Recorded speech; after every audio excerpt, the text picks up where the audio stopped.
Abatuuze abawangalira mu ggombolola y'e Mijwala ekisangibwa mu disitulikiti y'e Ssembabule basula ku Tebuukye. Kino kiddiridde omu ku batuuze mu kitundu ekyo ayitibwa Benon Burora okubagobaganya ku ttaka kwe balimira ng'abalanga kulisaalimbirako. Mu nnimiro mwe tulima ffe baatuwa okulima nga tumanya ettaka lya Kabaka.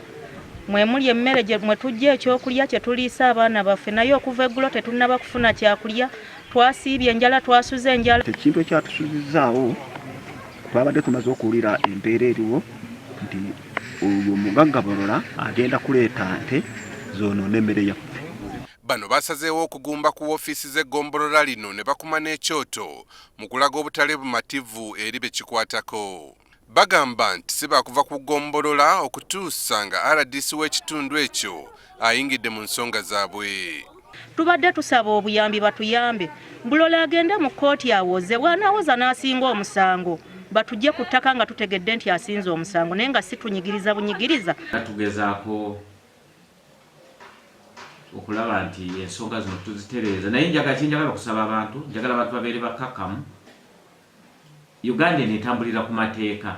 Nze nabagabo basanga nga nze ndi ku ttaka lyabwe nja kuvaako, naye nga Pulezidenti Museveni twasataininga boundaries entuufu.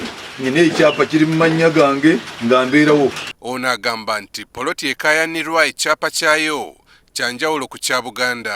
Araba submission nga bo balina ekyapa ekiri ku poloti namba 4 nga kiwandiise mu mannya ga Ssaabasajja Kabaka, ng'ate ekyange kiri ku poloti 206. So bino zino poloti zombi weeziri. Ssaabasajja Kabaka ayina eriye, ayina n'ekyapa, nange nyina eryange nyina n'ekyapa.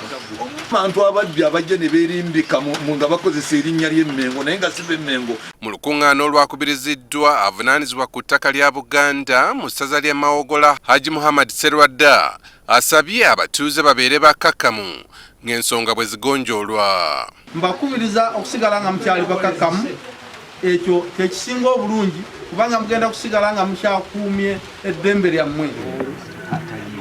Oliwa bintu